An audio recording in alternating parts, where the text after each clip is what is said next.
नमस्कार दोस्तों, स्वागत है आपका मेरे यूट्यूब चैनल कृपाल ब्लॉग्स पर। इससे पहले कि मैं आज के इस डिस्कशन के सब्जेक्ट पे बात करूं, मेरा आप सबसे अनुरोध है, प्रार्थना है कि मेरे चैनल को देखिए, सब्सक्राइब कीजिए, कमेंट कीजिए। अगर आपको मेरे कंटेंट अच्छे लगते हों तो इसको शेयर कीजिए।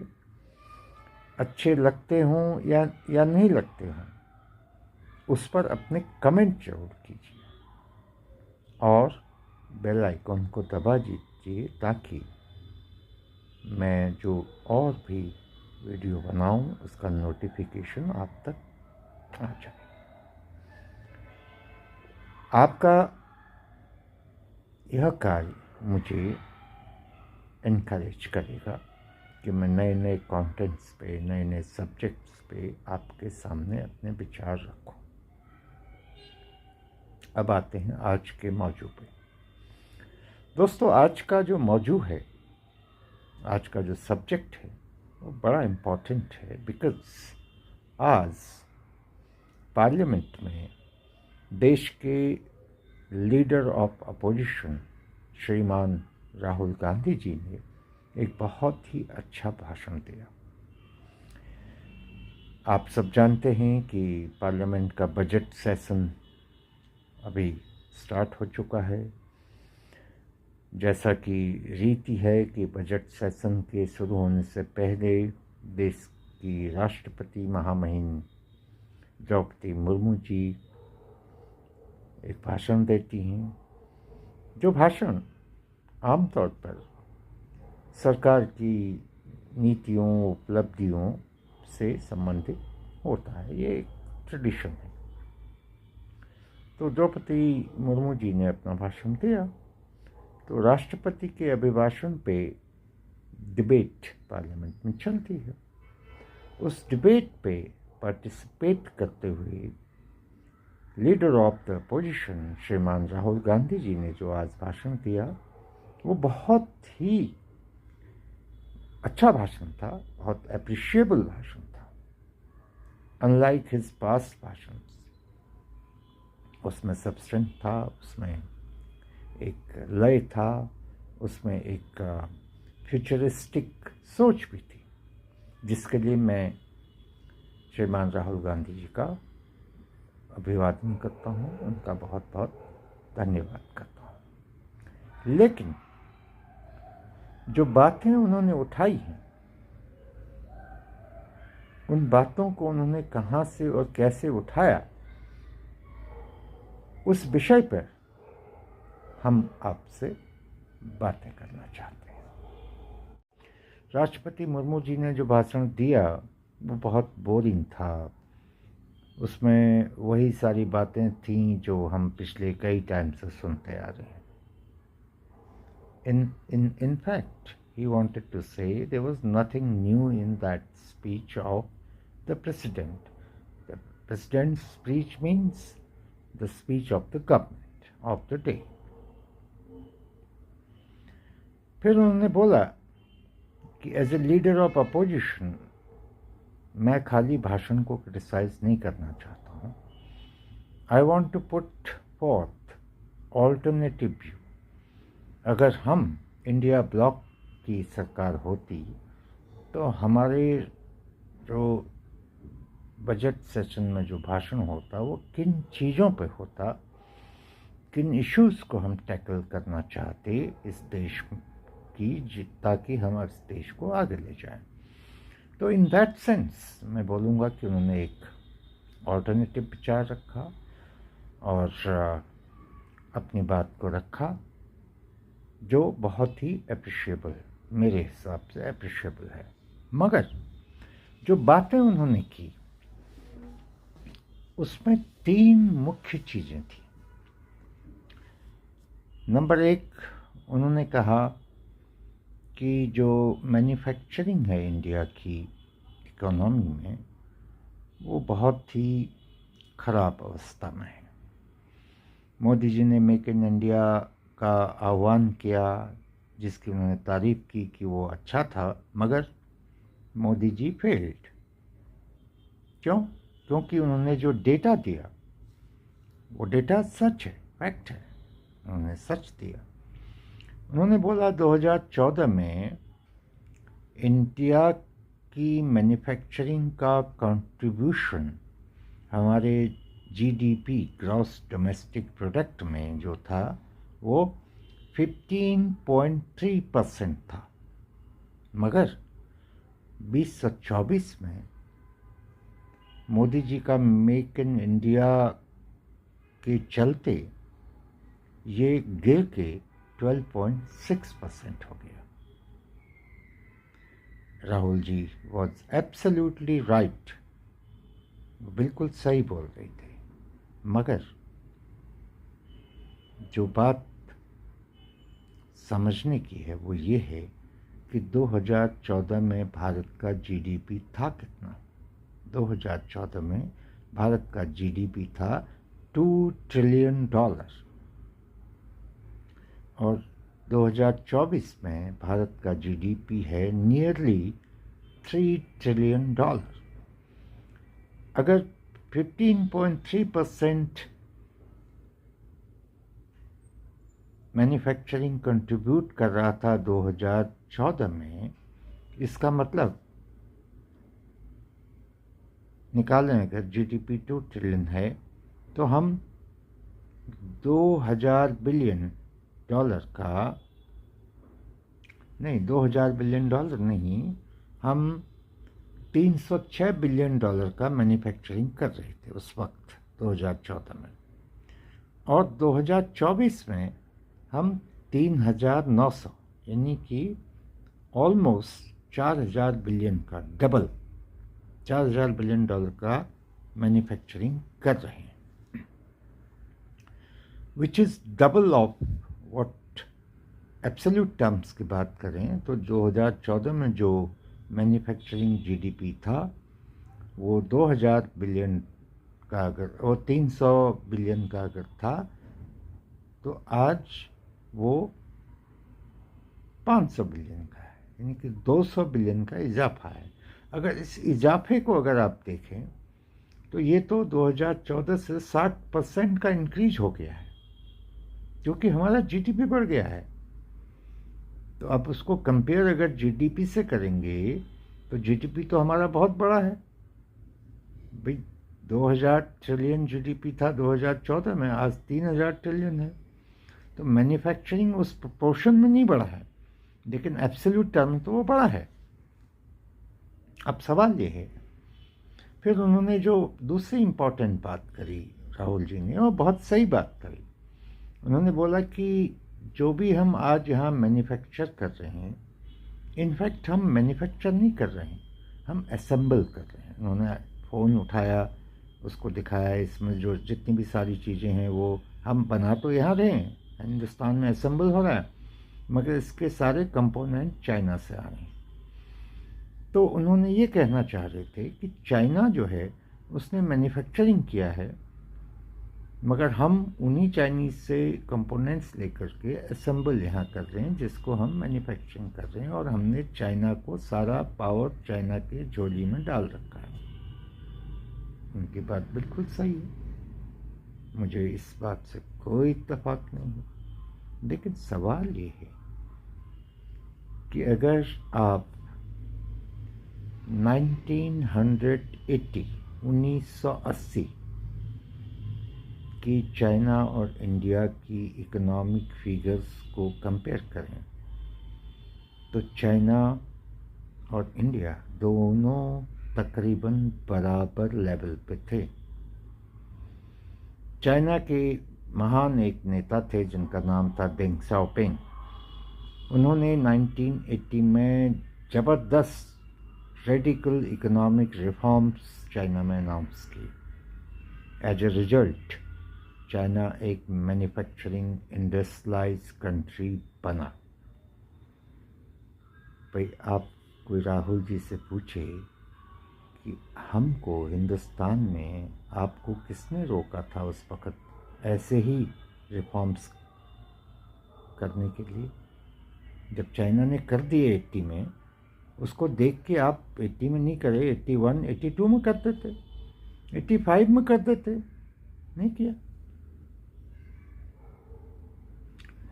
1991 में जब हिंदुस्तान को अपना सोना गिरवी रखने की नौबत आ गई थी, उस मजबूरी में कांग्रेस के प्रधानमंत्री थे पीवी नरसिम्हा राव जी।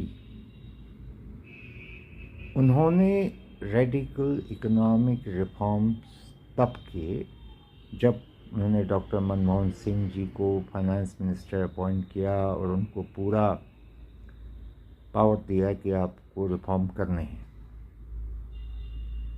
तो हम तो 10 साल पीछे चाइना से तभी चले गए थे। मैं राहुल जी से पूरी सम्मान के साथ ये पूछना चाहता हूँ कि अगर चाइना आज हमसे 10-15 साल आगे है तो इसके लिए जिम्मेदार कौन है? आज की सरकार है? टाइमली डिसीजन न ले पाने वाली कांग्रेस की सरकार है? This is the point which I want to make to the respected leader of opposition mister Rahul Gandhi. दूसरी बात उन्होंने क्या कही? उन्होंने कहा कि ये एआई का ज़माना है, टेक्नोलॉजी का ज़माना है, ड्रोन, बैटरी, इन सब का ज़माना है। हमारी सरकार उस पर सोच नहीं रही है। ईवी का ज़माना है। आजकल लड़ाइयाँ जो हैं वो टैंक से नहीं लड़ी जाती, वो ड्रोन से लड़ी जाती हैं। हमको टेक्नोलॉजी को बढ़ाना है। बहुत अच्छी बात है। फिर उन्होंने एग्जाम्पल भी दिया कि जब उन्होंने नाम नहीं लिया अपने पिताजी का, राजीव गांधी जी के ज़माने में जब कंप्यूटर का इंट्रोडक्शन हुआ था, हमारे देश में बहुत सारी चिंताएं थी। बैंक स्ट्राइक में चले गए थे कि अगर कंप्यूटर आ जाएंगे तो हमारे रोज़गार चले जाएंगे। बहुत कुछ हुआ था, मगर कंप्यूटराइजेशन हुआ, वो सही कह रहे हैं, यहाँ पर वो गलत नहीं कह रहे हैं। और कंप्यूटराइजेशन होने से हमारे देश में एक आईटी इंडस्ट्री का डेवलपमेंट हुआ और उस आईटी इंडस्ट्री ने बहुत अच्छा काम किया, जिससे आईटी एक्सपर्ट्स हमारे यहाँ पैदा हुए, सॉफ्टवेयर का डेवलपमेंट होने लगा। वो बिल्कुल सही है। लेकिन आज आप चाइना की बात कर रहे हैं कि चाइना बैटरी बना रहा है, चाइना चिप्स बना रहा है, चाइना ईवीज बना रहा है, हम सब कुछ है। अरे भाई, चाइना बना रहा है तो चाइना को ये बनाने का बैकग्राउंड कैसे मिला? वो इसलिए मिला कि उन्होंने इतने ज़बरदस्त इकोनॉमिक रिफॉर्म्स 1980 में किए। उसी की वजह से आज वो जहाँ हैं वहाँ हैं। जब हम यहाँ रिफॉर्म करने की कोशिश करते हैं, फॉर एग्ज़ाम्पल मोदी जी ने जब लैंड रिफॉर्म की बात करी तो आपने उनको सूट बूट की सरकार कह के वो लैंड रिफॉर्म करने नहीं दिया। फिर हमने एग्रीकल्चर रिफॉर्म किए और आप अपनी स्पीच में बोल रहे हो कि एग्रीकल्चर एक मैन्युफैक्चरिंग सेक्टर है। उसके लिए जब रिफॉर्म करने के लिए 3 एग्रीकल्चरल बिल लाए, आपने उसमें हंगामा कर दिया, वो बिल वापस करने पड़ गए। तो रिफॉर्म्स तो आप करने नहीं दोगे तो रिफॉर्म होंगे कहाँ से? That is my point. The third point which he made कि हमारे देश में जो है, जो बैंक्स हैं वो कुछ चुनिंदा लोगों को ही लोन्स देते हैं और हमारे जो नौजवान एंटरप्रेन्योर्स, उनका फोकस था जो backward class, OBC, schedule caste, scheduled tribes, तो उनका एक नैरेटिव है, वो ठीक है। उनको तो बैंक से कुछ मिलता नहीं। मैं राहुल गांधी जी से पूछना चाहता हूँ कि आपकी grandmother Mrs Indira Gandhi ji ने बैंक्स का राष्ट्रीयकरण किया था। ये कह के किया था कि ये बैंक्स जो हैं हमारे ग्रामीण इलाकों में लोगों तक पहुँचेंगे, लेकिन वो नहीं हुआ। राष्ट्रीयकरण तो हो गया बैंक्स का, ये तो 2016 में मोदी जी ने नोटबंदी करने के बाद पूरे ग्रामीणों के लिए जीरो बैलेंस अकाउंट खोल के तकरीबन 60 करोड़ लोगों को बैंकिंग सर्विस से जोड़ा। ये आप तो नहीं कर पाए आज तक, ना आपकी सरकारें रही उन्होंने नहीं किया। आज तो बैंक से बहुत सारे लोगों को, वेंडर्स को, जो हमारे स्ट्रीट वेंडर्स हैं, उनको भी लोन मिल रहे हैं। और आप कहते हैं कि हमारे बैंक जो हैं वो लोन जो है वो कुछ खास चुनिंदा लोगों को दे रहे हैं। मगर फैक्ट ये है कि आपकी सरकार के ज़माने में, मुझे आज भी याद है, जनार्दन पुजारी जी उस वक़्त डिप्टी फाइनेंस मिनिस्टर या स्टेट फाइनेंस मिनिस्टर हुआ करते थे, तो उनके फ़ोन कॉल्स पे बैंक्स लोन दे दिया करते थे। मनमोहन सिंह जी जब प्राइम मिनिस्टर थे, उनके ज़माने में बैंक से इंडस्ट्रीज को ऐसे ऐसे लोन मिले कि वो सब डिफ़ॉल्ट की कगार पे आज भी हैं, जिसमें माल्या, नीरव मोदी और जैसे तमाम सारे लोग हैं जिनको बैंक्स ने बिना किसी ड्यू डिलिजेंस के लोन दे दिए और वह बैंक के एनपीएज बढ़ते रहे। तो इसी कॉन्टेक्स्ट में मैं जो कुछ फैक्ट्स आपके सामने रखना चाहता हूँ वो ये हैं कि मनमोहन सिंह जी की सरकार 2014 में बदल गई, तो 2015 में जब बैंक्स का सर्वे मोदी जी की सरकार ने कराया तो पता चला कि बैंक्स की तो हालत बहुत ख़राब है। उनके जो एनपीएज हैं, यानी कि टोटल जो उनके बैंक की जो लोन है उसमें जो नॉन परफॉर्मिंग लोन है वो तकरीबन 6% है। तो फिर मोदी जी ने बैंकिंग रिफॉर्म्स किए और आज 2024 में बैंक्स के एनपीएस घट करके 3% तक आ चुके हैं। Banks have become profitable. जब बैंक्स प्रॉफिटेबल होंगे, उनके एनपीएस नहीं होंगे, तो वो लोन के एडवांसेस भी कर पाएंगे। तो ये जो एलिगेशन था, ये जो प्रपोजिशन था राहुल गांधी जी का, ये तो बिल्कुल गलत है, जिससे मैं एग्री नहीं करता हूँ। बैंकिंग सेक्टर में अगर कोई बहुत बुरा काम हुआ था तो वो सबसे पहला काम हुआ था जो मिसेस गांधी ने बैंक का नेशनलाइजेशन किया था। नंबर 2, मनमोहन सिंह के ज़माने में जब एशियन फाइनेंशियल क्राइसिस आया था, बैंक्स को फ्री हैंड दे दिया कि जिसको मर्जी लोन दे दो, तो दाएं बाएं सब लोन दे दिए गए और वो लोन सब एनपीएस हो गए, जिसको मोदी गवर्नमेंट रिकवर करने की कोशिश कर रही है। So this point is absolutely wrong. अब थर्ड पॉइंट जो राहुल गांधी ने बोला, उन्होंने बोला कि प्रधानमंत्री जी ने बोला कि ना कोई चाइना घुसा है, ना कोई ये है। जो 2020 में चाइना और इंडिया के बीच में लद्दाख में जो स्टैंड ऑफ हुआ था, उसके कॉन्टेक्स्ट में बात कर रहे थे कि प्रधानमंत्री ने तो बोल दिया कि हमारी कोई ज़मीन के अंदर चाइना नहीं घुसा है, जबकि आर्मी चीफ ये बोल रहे हैं कि हमारी कुछ ज़मीन पे चाइना ने कब्जा कर लिया है। इसलिए हालांकि वो ये कह रहे थे कि चाइना ने इतनी हिम्मत क्यों की, China has become so powerful. तो फिर चाइना पावरफुल तो कोई रातों रात तो बना नहीं ना। तो आप हिंदुस्तान को भी पावरफुल बना सकते थे अगर आप चाइना के साथ ही इकोनॉमिक रिफॉर्म्स कर दिए होते तो। चलिए छोड़िए उस बात को। लेकिन वो ये कहते हैं कि हमारे 4000 5000 पता नहीं कितने हज़ार स्क्वायर मीटर पे चाइना ने कब्जा कर दिया अभी, और मोदी जी कहते हैं कोई कब्जा नहीं किया। लेकिन fact of the matter Rahul ji भूल जाते हैं कि 1962 में जब नेहरू जी हमारे प्रधानमंत्री थे और 1962 का जो चाइना इंडिया वॉर हुआ था, 38,000 square kilometre 48,000 square kilometer of Indian land was occupied by China then, जो आज भी उनके कब्जे में है। अब सवाल ये है कि आज की तारीख में राहुल जी कह रहे हैं कि वो चाइना ने हमारी लैंड ग्रैब कर ली है 2020 में। कितनी ग्रैब कर ली है साहब? सरकार ने तो इसका कोई हिसाब दिया नहीं। सरकार की भी गलती है, उनको बताना चाहिए था।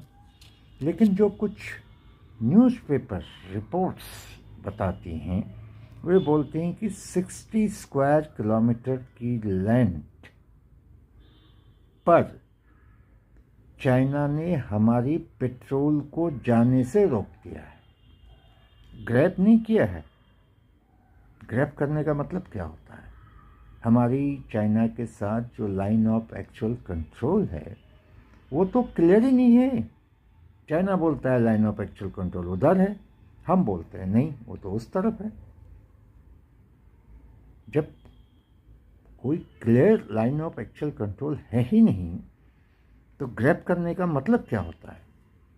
हाउएवर, फिर भी तमाम कुछ लोगों का ये कहना है कि जहाँ तक हमारी पेट्रोलिंग करने जाती थी, जो अब नहीं जा पा रही है, उस एरिया को अगर हम मेजर करें तो वो 60 स्क्वायर किलोमीटर एरिया तक हमारी पेट्रोल को जाने से चाइना रोक रहा है।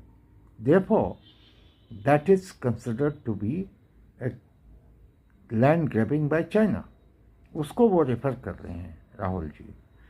मगर मैं ये कह रहा हूँ कि भाई उसको आप रेफर कर रहे हो 60 किलोमीटर जहाँ हमारा पेट्रोल नहीं जा पा रहा है। अगर ये सच है तो मुझे फैक्ट नहीं पता, लेकिन उसका क्या? जो 38,000 स्क्वायर किलोमीटर की लैंड पे चाइना बैठा है हमारे, उसका तो आप जिक्र नहीं करते। तो इसलिए ये जो उनका एनालॉजी थी, ये बहुत ही फ्लॉड एनालॉजी है, जिस पे एटलीस्ट उनको ऐसी बातें नहीं करनी चाहिए। तीसरी महत्वपूर्ण बात उन्होंने जो की, वो उन्होंने बात की कॉन्स्टिट्यूशन पे, जो उनका पेट सब्जेक्ट है कि मोदी जी तो कॉन्स्टिट्यूशन को डिस्ट्रॉय कर देना चाहते हैं, कॉन्स्टिट्यूशन को बदल देना चाहते हैं। मोहन भागवत ने बोला देश तो आज़ाद 1947 में नहीं हुआ था, ब्ला ब्ला ब्ला। फिर वो बोले कि इस बार 2024 के इलेक्शन में हमने मोदी जी को गिरा दिया और उनको फोर्स कर दिया कि वो जब पार्लियामेंट में आए तो वो कॉन्स्टिट्यूशन को अपने माथे से लगा रहे थे।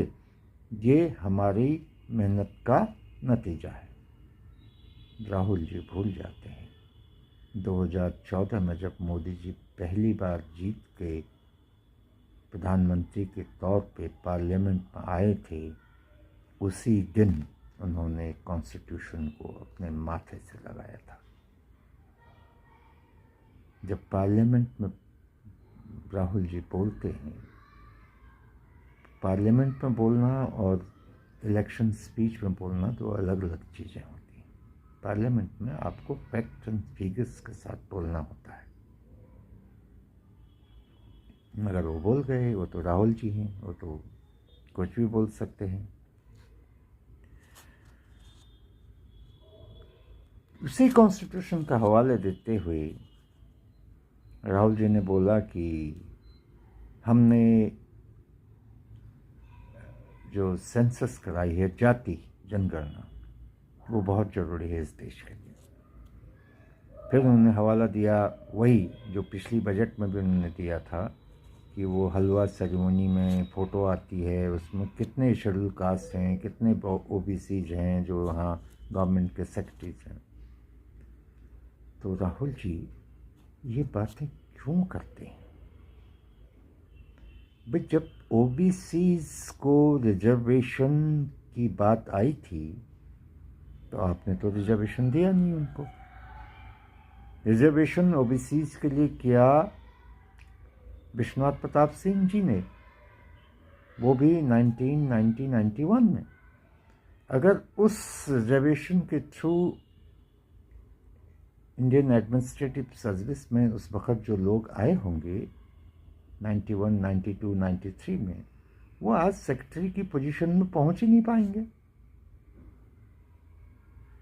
मगर राहुल जी बोलते हैं कि कितने ओबीसीज हैं जो सेक्रेटरी गवर्नमेंट ऑफ इंडिया में हैं, कितने OBCs Adivasi scheduled caste scheduled tribes हैं जो जिनकी इंडस्ट्रीज हैं, बड़े बड़े इंडस्ट्रियलिस्ट हैं, कितने हैं जो न्यूज़ चैनल जिनके हों। ये बात सच है, नहीं है। लेकिन ओबीसी ये कास्ट की सर्वे कर देने से क्या वो हो जाएंगे? कास्ट सर्वे का उनके होने ना होने से क्या फर्क पड़ेगा, मुझे ये बात समझ में नहीं आई। मैं तो मोदी जी की सरकार अगर सेंसस कर रही है तो मैं उनसे प्रार्थना करूंगा कि कास्ट का भी उसमें कॉलम डाल दीजिए, ताकि पता चले कि हिंदुस्तान में OBCs, Adivasi, scheduled caste, scheduled tribes, minorities कितने हैं, और वो सेंसस हो जाएगी। लेकिन उससे हिंदुस्तान में पॉलिसी मेकिंग में क्या कौन सा बड़ा फर्क पड़ जाएगा कि रातों रात लोग ओबीसी, माइनॉरिटी सब इंडस्ट्रीज बन जाएंगे, न्यूज़पेपर उनके चलने लग जाएंगे, सरकारी नौकरी में सेक्रेटरीज वो बनने लग जाएंगे। मात्र सेंसस करने से क्या ये हो जाएगा? ये कैसा सवाल उठा के राहुल जी संसद में बोलते हैं या पब्लिक में बोलते हैं, इसका मुझे मेरी समझ में कोई इसका कोई मतलब समझ में नहीं आता। ये कहना क्या चाहते हैं, इससे करना क्या चाहते हैं। पॉलिटिकली ठीक है, उनको वोट चाहिए, वो उनको खुश करना चाहते होंगे, मगर देश के विकास की जब वो बात कर रहे हैं, जब वो बोल रहे हैं कि देश को आगे बढ़ाने के लिए हमें ये सब करना चाहिए, तो देश को आगे बढ़ाने के लिए ये सेंसस अगर कर भी लें तो उससे कैसे देश आगे बढ़ेगा, इस बात पर उन्होंने कोई अपना सुझाव नहीं दिया। इसलिए दोस्तों, इस वीडियो को बनाने का मेरा मकसद, और राहुल जी से मुझे कोई नफरत नहीं, वो अच्छी बात करते हैं तो अच्छी बात करते हैं, मगर बातों में कुछ सब्सटेंस होना चाहिए। देश के he is leader of the opposition, वो कोई ऑर्डिनरी आदमी नहीं है। Leader of the opposition in the parliament एक कैबिनेट मिनिस्टर के रैंक का व्यक्ति होता है। जो सम्मान देश के प्रधानमंत्री का होता है उतना ही सम्मान लीडर ऑफ अपोजिशन का भी होता है। Therefore in my view, when a leader of opposition speaks, he should be heard patiently. उसकी बातों में सब्सटेंस होना चाहिए, उसकी बातों में दम होना चाहिए। मगर मुझे बड़ा दुख होता है यह कहते हुए कि राहुल जी, डिस्पाइट मैं बोल रहा हूँ उनकी स्पीच बहुत अच्छी थी, उन्होंने बहुत अच्छी बातें करी, मगर चलते चलते फिर वो उन्हीं बातों में अटक गए जिनका देश की प्रगति और भविष्य से कोई लेना देना नहीं। बस दोस्तों, यही मैं आप सबके सामने रखना चाहता था। आप उनकी स्पीच सुनिए और कमेंट करके बताइए कि जो मैं कह रहा हूँ क्या आप उससे सहमत हैं या असहमत हैं। असहमत हैं ज़रूर बताइएगा, सहमत हैं तब भी बताइएगा। अगर आपको ये मेरे विचार ठीक लगते हों तो शेयर कीजिएगा, लाइक कीजिएगा, इससे मुझे इनकरेजमेंट मिलेगा कि मैं और भी विचारों को आपके सामने लेके आऊँ। बहुत बहुत धन्यवाद आप सबका। नमस्कार दोस्तों, स्वागत है आपका मेरे YouTube चैनल कृपाल ब्लॉग्स पर। इससे पहले कि मैं आज के इस डिस्कशन के सब्जेक्ट पे बात करूं, मेरा आप सबसे अनुरोध है, प्रार्थना है कि मेरे चैनल को देखिए, सब्सक्राइब कीजिए, कमेंट कीजिए। अगर आपको मेरे कंटेंट अच्छे लगते हों तो इसको शेयर कीजिए। अच्छे लगते हों या नहीं लगते हों, उस पर अपने कमेंट जरूर कीजिए और बेल आइकन को दबा दीजिए ताकि मैं जो और भी वीडियो बनाऊं उसका नोटिफिकेशन आप तक आ जाए। आपका यह कार्य मुझे इनकरेज करेगा कि मैं नए नए कंटेंट्स पे, नए नए सब्जेक्ट्स पे आपके सामने अपने विचार रखूं। अब आते हैं आज के मौजू पे। दोस्तों, आज का जो मौजू है, आज का जो सब्जेक्ट है, वो बड़ा इम्पोर्टेंट है। बिकॉज आज पार्लियामेंट में देश के लीडर ऑफ अपोजिशन श्रीमान राहुल गांधी जी ने एक बहुत ही अच्छा भाषण दिया। आप सब जानते हैं कि पार्लियामेंट का बजट सेशन अभी स्टार्ट हो चुका है। जैसा कि रीति है कि बजट सेशन के शुरू होने से पहले देश की राष्ट्रपति महामहिम द्रौपदी मुर्मू जी एक भाषण देती हैं, जो भाषण आमतौर पर सरकार की नीतियों, उपलब्धियों से संबंधित होता है। ये एक ट्रेडिशन है। तो द्रौपदी मुर्मू जी ने अपना भाषण दिया, तो राष्ट्रपति के अभिभाषण पे डिबेट पार्लियामेंट में चलती है। उस डिबेट पे पार्टिसिपेट करते हुए लीडर ऑफ द अपोजिशन श्रीमान राहुल गांधी जी ने जो आज भाषण दिया, वो बहुत ही अच्छा भाषण था, बहुत अप्रिशिएबल भाषण था। अनलाइक हिज पास्ट भाषण, उसमें सब्सटेंस था, उसमें एक लय था, उसमें एक फ्यूचरिस्टिक सोच भी थी, जिसके लिए मैं श्रीमान राहुल गांधी जी का अभिवादन करता हूँ, उनका बहुत बहुत धन्यवाद करता हूँ। लेकिन जो बातें उन्होंने उठाई हैं, उन बातों को उन्होंने कहाँ से और कैसे उठाया, उस विषय पर हम आपसे बातें करना चाहते हैं।